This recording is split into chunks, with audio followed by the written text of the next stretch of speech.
I don't know if anyone else is clapping. Yeah, clap, Bart, go. Yay. Thanks a lot, everyone. Thanks a lot, Elissa. Let's see if there are questions coming up. I have one for you already. So it feels like Sophie wants to say something. So Sophie's next. It feels like the big problem we are dealing here with isn't one of producing small technical solutions that help a specific demographic, but it's more a problem of platform governance. And I'm wondering, is that also your opinion? Do you also feel that what you just proposed in terms of tools and things that we could potentially develop is just like a workaround of the bigger problem that is actually not just impacting sex workers, but also many other minorities and demographics that feel to be under threat? Yeah, I think that's a great point. And I think this is something that comes up, like whether it's a kind of technologist or public health person, or et cetera, which is we have what we call harm reduction, which is basically what can we do right now to make people safer? And then policy level things, which are what can we do to make this a safer space in like a not cat and mouse kind of way, but in a long-term kind of way. I think both are valuable. I think ultimately, yes, the internet governance, platform government stuff is what will make everyone much safer, but I do think there's value to the harm reduction because we know that policy goes slowly. And so, you know, different ones of us are kind of prepared to make impact at different ones of those levels. And I think even kind of the more micro harm reduction stuff can also be valuable too. Yeah. Mm-hmm. I have another one, of course, Elissa.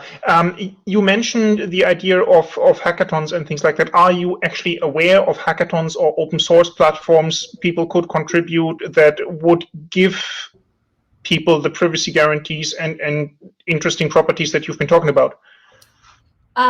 Let's see. I am not aware of open source platforms that have this, although I think there's room to create them, and I haven't done the world's most exhaustive literature search, so they may exist, and if someone knows about them, please share. In terms of training programs, I know the European Sex Workers' Rights Organization, I can put their link in the chat, is starting to put together like digital trainings for their members who are mostly sex workers. And so one of the things that they're doing is looking for and starting to work with technologists who can help with some of the trainings. And there's also a group in the US that's starting to put together workshops to do more development-based trainings. And so I think we're starting to see more of that, but a lot of it is community-driven, as it should be. I think bridging that gap between communities and like technologists or professionals who can maybe offer some of the training is something that's ongoing and something that I actually try to do, where if someone says, hey, I'm interested in doing this as a technologist and I know a group that's looking for someone, then I'll try to link people together. But we can definitely do a better job of scaling that then.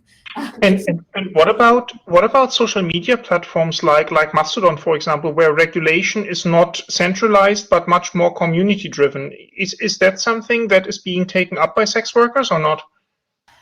So I have heard a little bit of take up from a community building perspective. So there's two kind of uses of social media, right? One is for community building, one is for advertising. So advertising, you have to be where the clients are.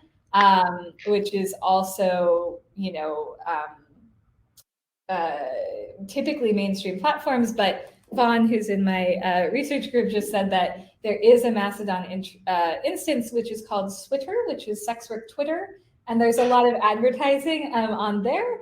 Although what I've heard from people a bit is like, okay, it serves a slightly more niche population because clients have to like be aware that it exists. But certainly that's kind of starting. And Vaughn may be able to comment more on that. Okay, Sophie, go. Hello, can you hear me now? Yes, perfectly clear. Okay. So thank you, Elissa, for this very interesting talk. I've learned a lot.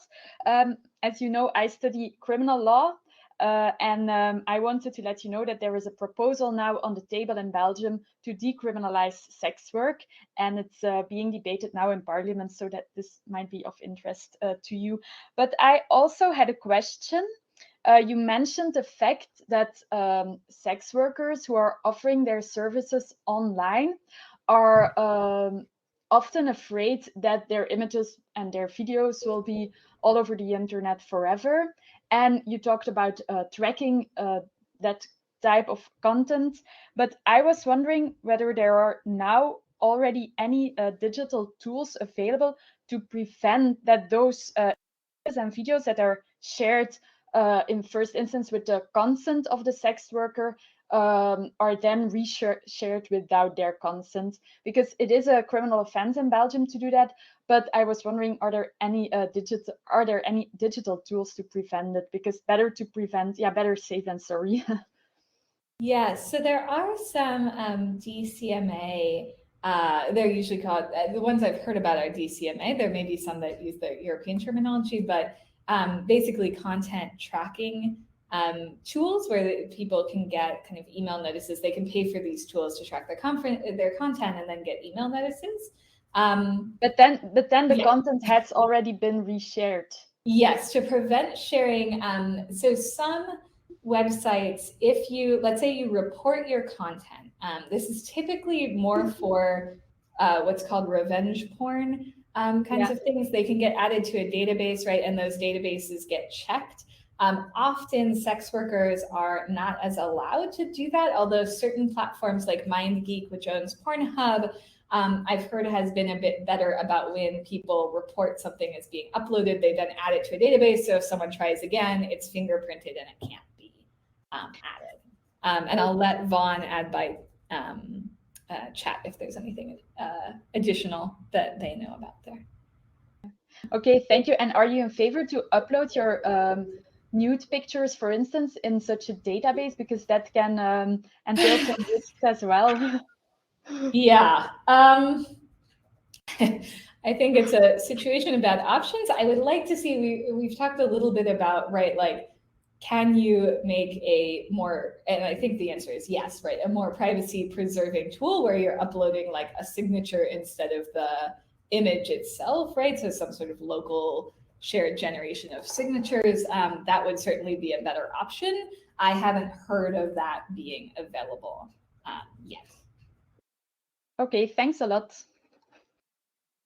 There is a question in the chat from Corinna about how would you project fit within the context of laws such as the FOSTA-SESTA regulation? Yes, so FOSTA-SESTA had happened by the time that we did these projects. And there's actually, I will post a link to some research that was done by a sex working research collective in the US focused on FOSTA-SESTA. Maybe a quick intro. What is FOSTA-SESTA for the technical folks amongst us? FOSTA-SESTA is a regulation in the US that was introduced with the intent of reducing sex trafficking content that was shared online. So it's a modification to Section 230, which is the regulation in the US that removes liability for internet companies for the content that appears on their platforms. This is a modification of that section that says, but you are liable if there's trafficking-based content on your platforms. And so this prompted some of the policy changes that I mentioned, like Instagram kind of changed their terms of service to say anything promoting any commercial sexual services you cannot be talking about. That was in response to FOSTA-SESTA. And so there's both the research by the Sex Working Research Group as well as a very long paper by a legal scholar at Harvard, Kendall Albert, who analyzed the impact of this legislation. And basically what's been observed is that there have been very few cases brought, like less than 10, since this legislation has been introduced, but there have been massive changes in tech companies' allowance of any kind of sexual type of content. And so basically fear of getting prosecuted has led to suppression of this content, not just for sex workers, but also like sex education content.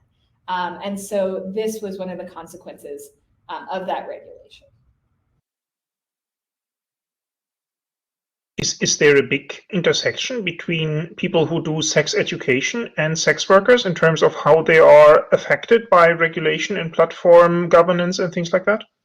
So I haven't studied sex educators as much, so I'll just speak from some of the stories that I know, which is that but definitely both groups have faced similar issues in terms of having their accounts taken down, and that in some cases, some sex educators are making their income from their followings on social media and so forth. And so that has had sort of similar effects, but often because there's less stigma for sex educators, they have some other methods of income that sex workers may not have.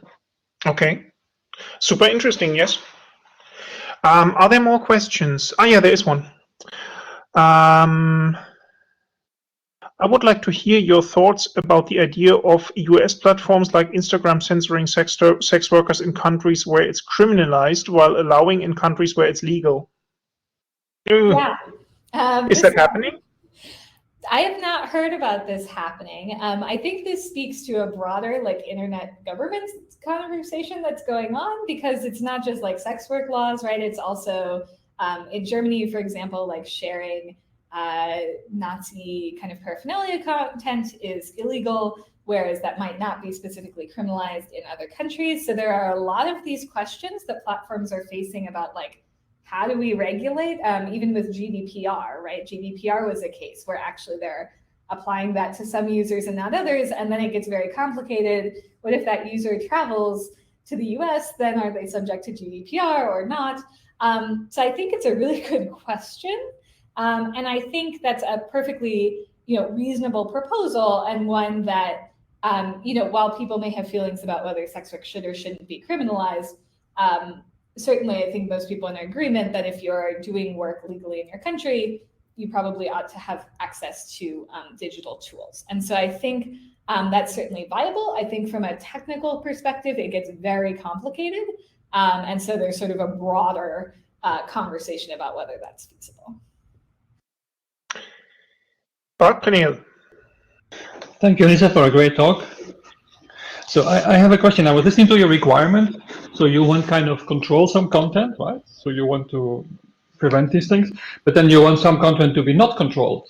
And so I was looking at this, like, is somebody looking at these requirements because they seem to be contradictory? It reminded me a bit what law enforcement was, right? They want access to encryption, but only for them and not for the bad guys. So did anybody study whether actually all these requirements are realistic? Because we can't tell law enforcement what you want to do is impossible, and they'll do these people, well, we'll listen and see what we can do.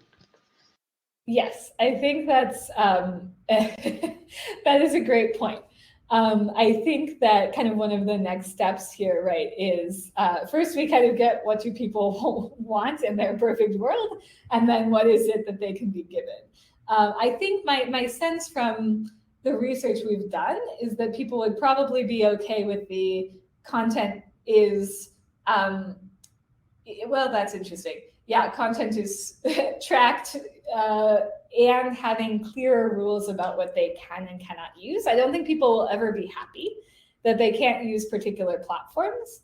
But I think if they had sort of clear guidelines, and or if those guidelines aligned with the legal rules in wherever they are, that would be less friction. But I think it's a very good point. Thank you. Yeah.